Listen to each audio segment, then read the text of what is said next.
Am I the a-hole for telling my wife I want a divorce after she gave me a concussion? After work, I was playing with my son and went to the kitchen to throw out a diaper. When I walked into the room, my wife started shouting at me, claiming I hadn't been doing anything since I got home. Mind you, I had just spent 2 hours cleaning the kitchen, washing dishes, picking up the living room, and putting my daughter to bed before going to the living room to play with my son while I continued to pick up. I was frustrated by her comment and asked her what she meant and outlined everything I had been doing. I left the room and started to walk up the stairs to my living room. I was struck in the side of head with a sealed cardboard box weighing about 2 pounds. This was from about 15 feet away and thrown at full force, so I was dazed for a moment. After confronting her about why she did this, she continued to yell at me and didn't show any concern. Upset and in quite a bit of pain, I went to sit with my son and process what had just happened. After about 45 minutes, I was experiencing a growing headache and having some problems with the muscles in the right side of my face and jaw. I gave her my son and told her I had to go to the ER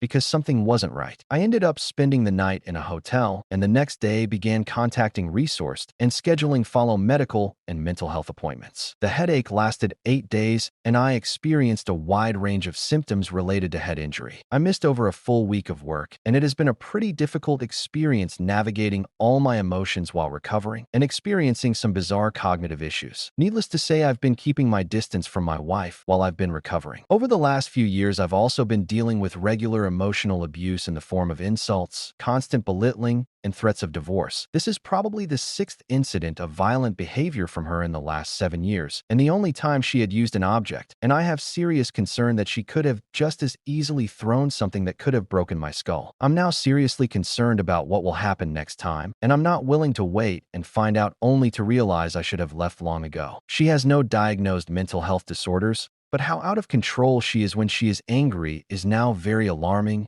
and it seems to be escalating. Additionally, she refuses to apologize for any of her words or actions since I met her, even after a diagnosed concussion. All she will say regarding this event are things like, "You know, I didn't mean it. I can't aim that well." Over the last week, I was essentially living in a blacked-out bedroom and listening to audiobooks between my frequent naps. Up to yesterday, I have avoided engaging her in conversation or anything that seems like I'm being baited into an argument. I don't have the mental or emotional capacity to handle an emotionally charged conversation and wanted to focus on my recovery. Last night, I told her I've been walking on eggshells around her for the last year. I'm not comfortable being around her and don't see there being any way to mend a relationship after this. I just don't see myself being able to emotionally open up to someone who has injured me, ever. Her response has been to schedule marriage counseling, and she keeps making strange comments about how I have to be willing to make it work for counseling to be effective. She don't seem to have the ability to understand that this won't ever be water under the bridge,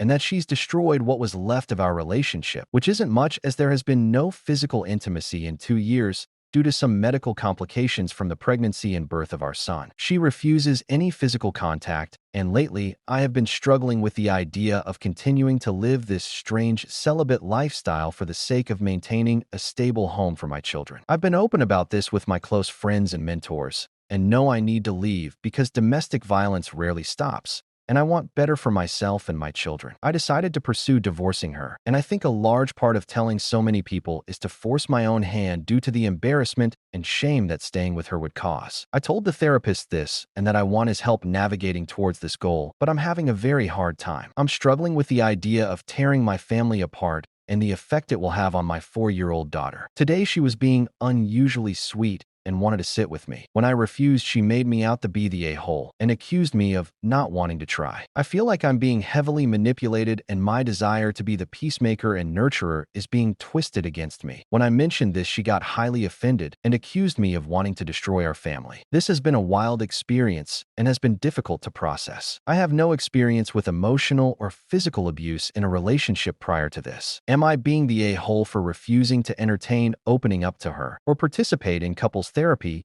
due to fear of being manipulated? Should I stick to what I know to do intellectually and totally ignore my emotions and stick to my initial instinct to leave her?